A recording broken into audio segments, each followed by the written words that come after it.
제임스 클리어, 미국 최고의 자기계발 전문가, 블로그 월 방문자 수 100만 명, 구독자 수 50만 명의 뉴스레터를 발행하는 파워블로거이자 뉴욕타임스 베스트셀러 작가다. 전 세계 사람들에게 습관 형성, 의사결정 등 지속적인 자기 관리에 대한 다양한 인사이트를 제공하는 그의 뉴스레터는 단 2년 만에 10만 구독자를 돌파하며 큰 화제를 모았다.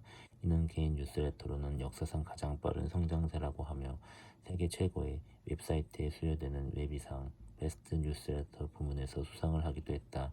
그가 발행한 뉴스레터 중 일부는 뉴욕타임스, 월스트리트 저널, 포브스 타임, CBS 디스모닝 등 저명한 매체에 소개됐다.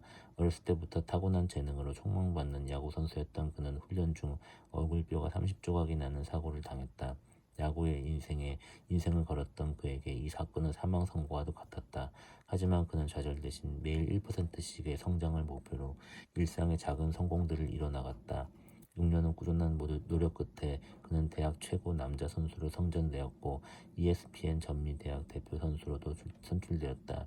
이 경험을 바탕으로 그는 자신을 인생의 나락에서 구해준 아주 작은 습관의 힘을 전 세계에 알리는 최고의 자기계발 전문가가 되었다.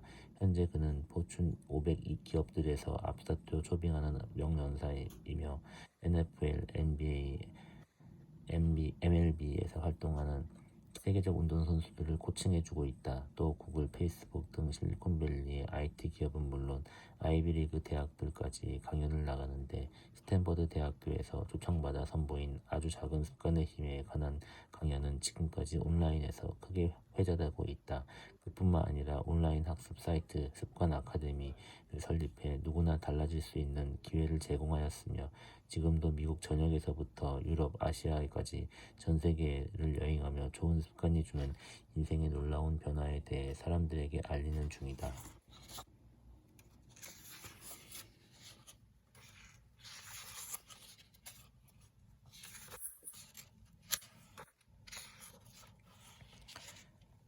어타믹 형용사 원자의 1. 극도로 적은 양, 더 이상 줄일 수 없는 가장 작은 하나의 요소. 2. 막대한 양의 힘을 내는 근원. habit 명사 습관 1. 규칙적으로 수행하는 일상적인 행위, 특정 상황에 대해 자동적으로 행하는 반응. 프롤로그 새로운 삶의 시작. 고등학교 2학년의 마지막 날이었다. 어디선가 날아온 야구 방망이가 퍽하고 내 얼굴을 강타했다. 같은 반 친구가 휘두르다 손에서 미끄러진 방망이가 허공을 가로질러 곧장 내 미간으로 날아든 것이다. 그 순간의 기억은 없다. 얼굴이 박살나고 코가 부서졌다. 두개골 안에 뇌 조직이 흔들리고 순식간에 부풀어 올랐다. 0.1초 만에 코가 깨지고 두개골 몇 군데에 금이 갔으며 안와 두 곳이 다 함몰되었다. 눈을 떠보니 사람들이 나를 바라보고 있었다. 도움을 청하러 달려가는 사람도 어렴풋이 보였다. 아래를 내려다보니 옷에 붉은 자국이 점점이 찍혀 있었다.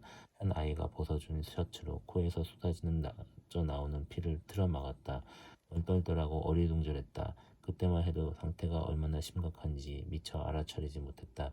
선생님과 함께 운동장을 지나고 언덕을 내려가 양호실로 향했다. 알 수 없는 손들이 내 옆에서 나를 붙잡고 일으켰다. 우리의 걸음은 느렸고 꽤 많은 시간이 흘렀다. 이런 상황에서 1분 1초가 얼마나 중요한지 그때는 아무도 몰랐다.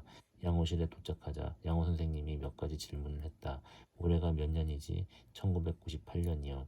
실은 2002년이었다. 지금 대통령이 누구지? 빌 클린턴이요. 대통령은 조지 W. 부시였다. 어머니 성함이 뭐지?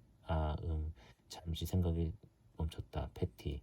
무심코 입에서 한 이름이 튀어나왔다. 하지만 이걸 기억해내는데 10초나 걸렸다는 사실은 깨닫지 못했다. 이것이 내가 기억하는 마지막 질문이다. 뇌가 빠르게 부풀어 오르고 있었고 앰뷸런스가 도착하기 전에 의식을 잃었다. 나는 학교에서 지역 병원으로 실려갔다. 병원에 도착하고 얼마 지나지 않아 내 신체 기능은 정지하기 시작했다. 침을 삼키고 호흡하는 것 같은 기초적인 움직임도 힘들어졌다. 그리고 곧 심정지가 다가왔다. 내 호흡은 완전히 정지했다. 의사가 황급히 내게 인공호흡기를 씌웠다. 그리고 지역 병원에서 다룰 수 없는 환자라고 판단하고는 나를 신신나티의 큰 병원으로 보낼 헬리콥터를 불렀다. 나는 응급실 안에서 실려 나와 헬리콥터를 옮겨졌다. 환자 이송용 침대가 울퉁불퉁한 보도를 가로질러 가는 동안 간호사가 내 가슴을 손으로 누르며 심폐소생술을 계속했다. 막 병원에 도착한 어머니가 헬리콥터에 올라 내 옆에 앉았다.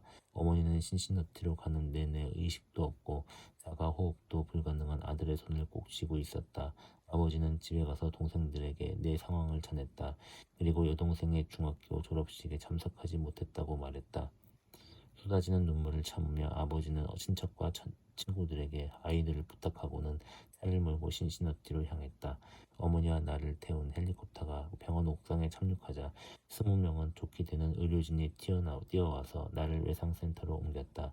부풀어 오른 뇌는 심각한 상태였고 교부 손상으로 인한 외상성 심정지가 또 일어났다. 깨진 두개골을 접합해야 했지만 내 몸은 수술을 견딜 만한 상태가 아니었다.